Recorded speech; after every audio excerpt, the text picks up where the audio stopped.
हाय दोस्तों, आपका स्वागत है टीचर बिहार पॉलिटेक्निक में। आज हम अपना पार्ट थर्ड लेके आए हैं। यूनिट 1 का जो ऑब्जेक्टिव सेशन चल रहा है उसका पार्ट थर्ड लेके आए हैं। आज हमारा क्वेश्चन कहाँ से, तो 31 से लेके 40 तक चलेगा। सॉरी 21 से लेके 30 तक चलेगा। सॉरी वो तो पार्ट 4 में आपका चल जाएगा। 21 से लेके 30 तक आपका क्वेश्चन पूरा चलेगा। हम जो हमारा पिछला ऑब्जेक्टिव आप देखना चाहते हो ऑब्जेक्टिव सेशन, तो प्लीज़ हमारे प्ले लिस्ट पर जाए, वहाँ ऑब्जेक्टिव सेशन स्पेशल लिखा हुआ है खास करके एग्जाम के लिए, इसलिए आपको वहाँ पे जाके देखिए। जो बिल्डिंग कंस्ट्रक्शन और बिल्डिंग मटेरियल का ऑब्जेक्टिव सेशन आपका चल रहा है। होप तो सुनने में आया है कि ये पहला एग्जाम है आपका, मतलब इसी का पहला एग्जाम है आपका बिहार में।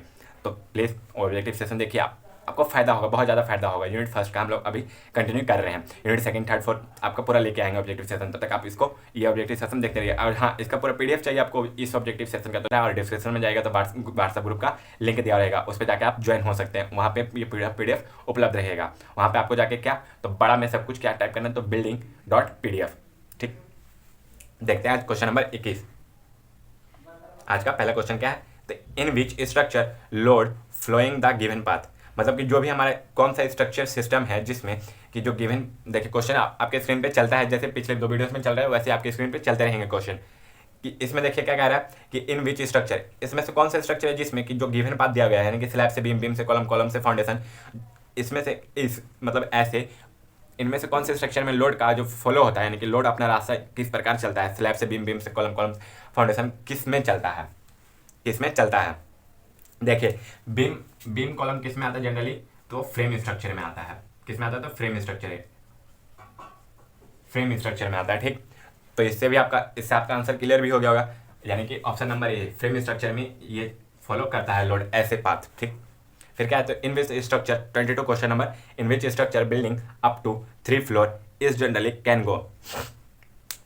किस स्ट्रक्चर में, मतलब कि जो भी आपके ऑप्शन में दिया गया उनमें से किस स्ट्रक्चर में बिल्डिंग केवल 3 फ्लोर तक जा सकता है। केवल 3 फ्लोर तक हम जनरली लेके जाते हैं, केवल 3 फ्लोर तक। देखिए फ्रेम स्ट्रक्चर क्या है, तो एक हाई राइज बिल्डिंग बनाने के लिए वो सुटेबल स्ट्रक्चर है, यानी कि बहुत बड़ा बिल्डिंग 100 मंजिला बिल्डिंग तक बन सकता है, 100 मंजिल से 150 मंजिल तक आगे बनते हैं उससे। किससे, तो frame structure.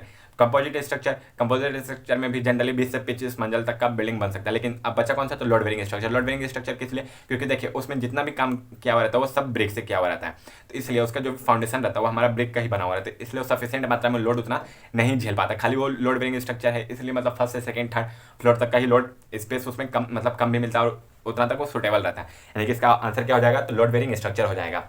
Option number B, 22 question number 22 का आंसर ऑप्शन नंबर बी। चलिए 23 देख लेते हैं। In which structure generally load bearing wall consist, मतलब इनमें से कौन से स्ट्रक्चर में load bearing wall generally consist होता है। इसका उत्तर तो बहुत ज़्यादा इजी है। 23 का लोड बेरिंग स्ट्रक्चर में, यानी कि इसका भी ऑप्शन नंबर बी।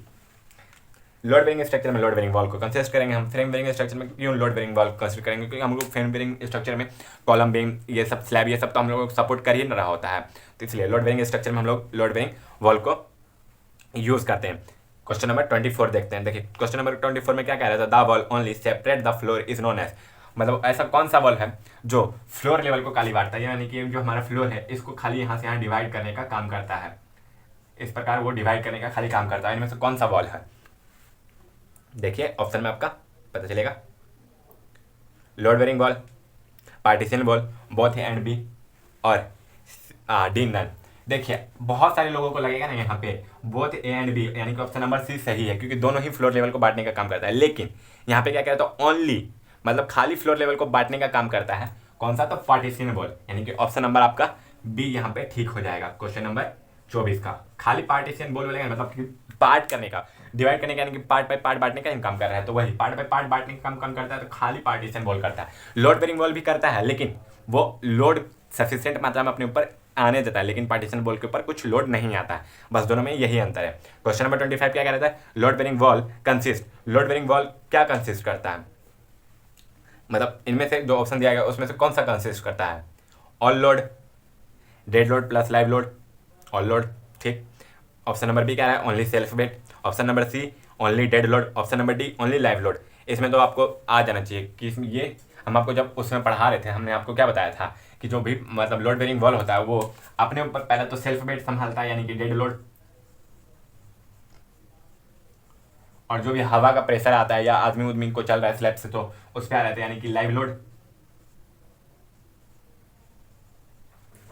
लोड। फिर उसके बाद क्या हमने बताया था कि जो भी विंड प्रेशर ये सब आ रहा है वो सब चीज़ ये संभालता है। तो ये क्या हो जाएगा, ऑल, यानी कि ऑप्शन नंबर ए, 25 का ऑप्शन नंबर ए, ऑल लोड ये संभालता है। ठीक, लोड बेरिंग बॉल। 26 क्या कह रहे हैं, तो the part of building which is above the ground level is called, वैसा पार्ट बिल्डिंग का जो ग्राउंड लेवल से ऊपर रहता है उसको हम लोग किस नाम से जानते हैं। देखिए बिल्डिंग को हम लोग कितने भाग में बांट रहे थे, तो बिल्डिंग को हम लोग 3 भाग में मतलब जनरली बांटते थे कि नहीं। पहला हमारा हो जाता था फाउंडेशन, फाउंडेशन यानी कि इसी को हम लोग क्या बोलते थे, फाउंडेशन को ही सब स्ट्रक्चर,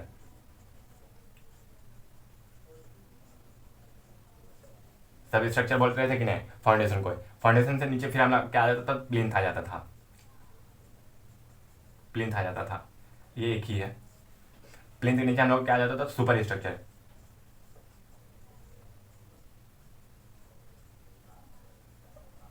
सुपर स्ट्रक्चर आता था कि नहीं।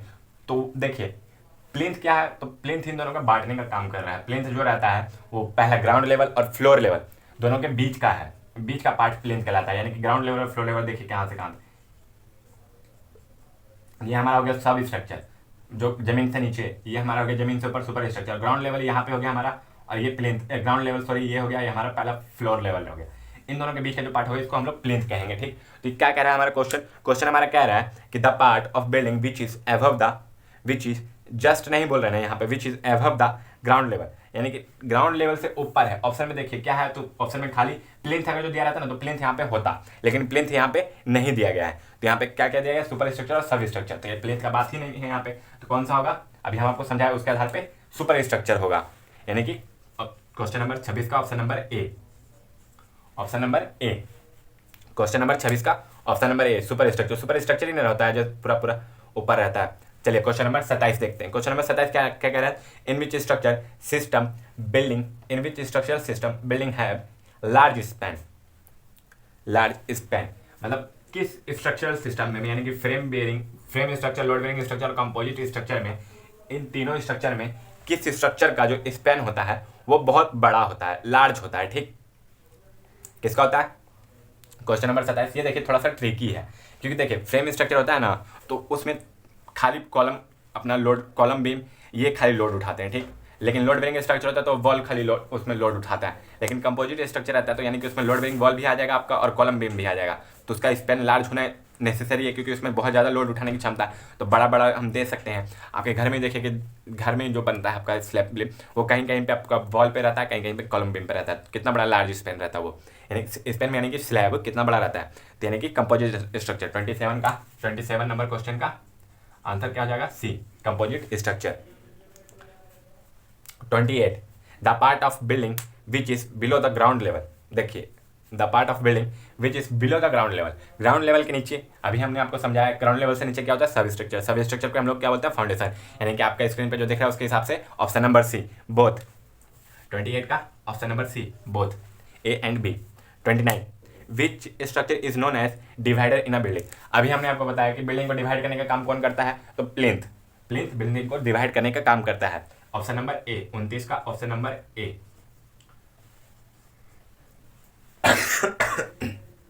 सॉरी 29 का ऑप्शन नंबर ए।